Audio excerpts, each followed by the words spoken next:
All right, guys, thank you for joining me back for another video. It is a beautiful sunny day in Pennsylvania. We're going to do a follow-up review on the Yardistry Pavilion that I got from Costco. So as you can see, there's a whole bunch of beautiful white stuff on the floor. A lot of people have asked, how does this hold up against snow? I know that was one of my major concerns with this, so I'm going to show you guys. All right, so if you guys can see here, this is about knee level snow right here. So we did get, almost all but 2 feet of snow yesterday. Again, I know I have had concerns with if the Yardistry Pavilion was going to hold up to the weight. I did go out last night. We had a little bit over a foot on it already. I did go out last night and knock off some of the snow just for good measure. I know they rate this thing at 3,000 pounds or something like that of weight that it can hold on the roof. I don't want to test that. So just to give you an idea again how much snow, that is my grill back there. And you can see what my roof looks like. That has not been touched yet. Digging some trenches through the snow to be able to get to the patio. So again, I pointed out on the last video, there is a lot of structural bracing that I was very happy about, that they did a lot of cross bracing, if you can see that there. Because of that cross bracing, that allows a lot more weight to be able to go in that really thin sheet metal panel without bending it.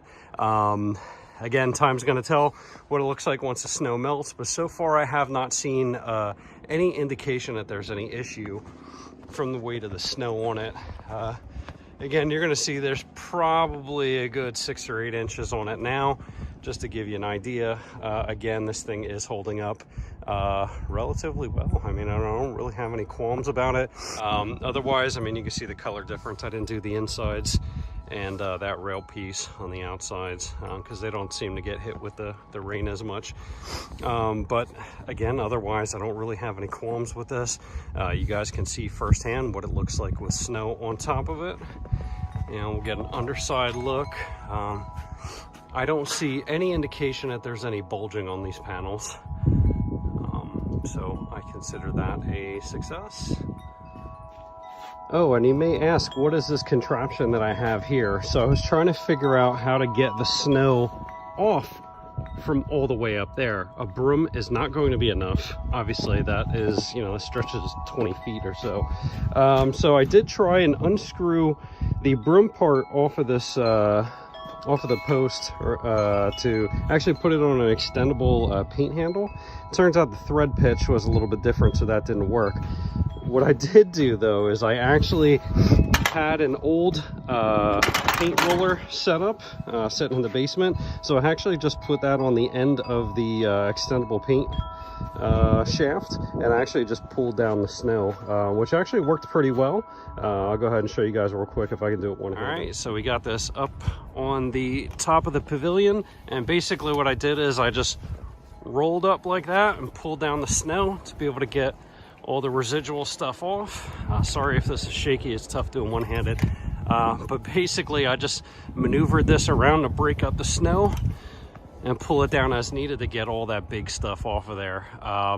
It's ugly, it's dirty, but it works. So as I need to get all the way up to the crest of the pavilion, I just extend this out and I can get all the way up and then push it off the other side or pull it down. You guys may make fun, but this I think is a pretty genius idea, and it does do the trick if you're looking for ways to clean snow off of yours. So guys, I know it was a real quick video. I hope you guys enjoyed it. Again, I had a couple people reach out to me asking me how it holds up, so I figured this was the perfect opportunity. It is Snowmageddon 2021 in Pennsylvania. So this has been the first time that we have had some real snow accumulation since I put this in a year and a half ago, something like that. Anything else was just small accumulation. So I'm going to go ahead and let you guys go. If you have any questions, let me know down in the comments below. Otherwise, I'm going to get back to tunneling my way back out to civilization, and I hope you guys found the video informative.